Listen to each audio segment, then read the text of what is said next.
नमस्कार.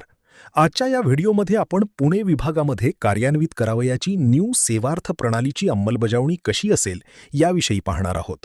तसेच याच धर्तीवर सर्व विभागामध्ये सुद्धा अंमलबजावणी होणार आहे. त्यामुळे हा संपूर्ण व्हिडिओ पाहणे व हा महत्त्वाचा शासन निर्णय समजून घेणे आवश्यक आहे. चला तर मग बघू न्यू सेवार्थ संबंधी नवीन शासन निर्णय. नवीन सेवार्थ प्रणालीची प्रभावी अंमलबजावणी करण्याच्या अनुषंगाने सर्व प्रशासकीय विभागांतर्गत पुणे विभागातील सर्व आहरण व संवितरण अधिकाऱ्यांना द्यावयाच्या सूचना. महाराष्ट्र शासन वित्त विभाग शासन परिपत्रक क्रमांक संकीर्ण 2022 प्र 29 कोशा प्रशा 4 दालन क्रमांक 339 तिसरा मजला मादाम कामामार्ग हुतात्मा राजगुरू चौक मुंबई 400032 दिनांक 1 एप्रिल 2026. प्रस्तावना. नवीन सेवार्थ प्रणालीच्या प्रथम टप्प्यात सहसंचालक लेखा व कोषागारे पुणे यांची सप्टेंबर व ऑक्टोबर 2025ची वेतन देयके यशस्वीरित्या सादर करण्यात आली आहेत. दुसऱ्या टप्प्यानुसार 5 प्रमुख कार्यालयांचा डेटा मायग्रेट करून डिसेंबर 2025ची देयके नवीन प्रणालीत हस्ताक्षरासह बिल जनरेट करण्यात आली आहेत.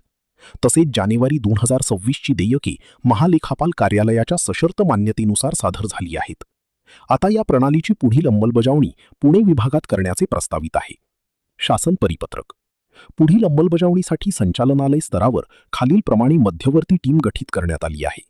संचालक, सहसंचालक, सुधारणा संगणक व सहसंचालक कोशा, उपसंचालक संगणक, प्रकल्प व्यवस्थापक, लेखा अधिकारी व सहाय्यक लेखा अधिकारी सेवार्थ.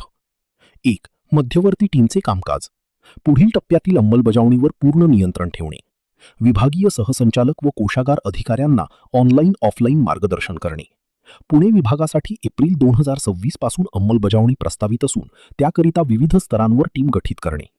2. डेटा मायग्रेशन व कार्यवाही. पुणे विभागातील प्रत्येक कोषागार कार्यालयाने आपल्या अधीनस्थ आहरण व संवितरण अधिकाऱ्यांची DDO यादी अद्ययावत ठेवावी. डेटा मायग्रेशनसाठी NIC पुणेमार्फत नवीन लॉगिन तयार करण्यात येणार आहे. महत्त्वाची तारीख. सर्व DDOंनी इनकरेक्ट डेटा अपडेशन युटिलिटीमधील कर्मचाऱ्यांचा डेटा 6 एप्रिल 2026 पर्यंत अपडेट करणे अनिवार्य आहे. डेटा अपडेट करताना नाव सेवा पुस्तिकेप्रमाणे असणे आणि पॅन क्रमांक अचूक असणे आवश्यक आहे. मायग्रेशननंतर फोटो, स्वाक्षरी, कुटुंबाचा तपशील आणि बँक खात्याची माहिती संकलित ठेवावी. प्रशिक्षण कार्यक्रम. पुणे, सातारा, सांगली, कोल्हापूर आणि सोलापूर जिल्ह्यातील सर्व DDOसाठी प्रशिक्षणाचे नियोजन करण्यात आले आहे. गट प्रशिक्षण पूर्ण करण्याची तारीख. पायलट रन, प्रायोगिक तत्व, नियमित वेतन देयके, नवीन प्रणाली, मध्यम व लघु आस्थापना. 10 एप्रिल 2026 पर्यंत माहे एप्रिल 2026, देय मे 2026, माहे मे 2026, देय जून 2026 पासून मोठ्या आस्थापना. 24 एप्रिल 2026 पर्यंत माही मे 2026, देय जून 2026, माही जून 2026 पासून. टीप.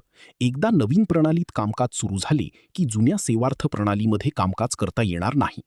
सदर शासन परिपत्रक महाराष्ट्र शासनाच्या www.maharashtra.gov.in या संकेतस्थळावर उपलब्ध असून त्याचा संकेतांक 2026-04-01-13-31-15-44905 असा आहे. ही परिपत्रक डिजिटल स्वाक्षरीने साक्षांकित आहे. अशाच प्रकारचे नवनवीन शासन निर्णय व महत्त्वाचे परिपत्रक याविषयी जाणून घेण्यासाठी चॅनलला सबस्क्राईब करायला विसरू नका. धन्यवाद.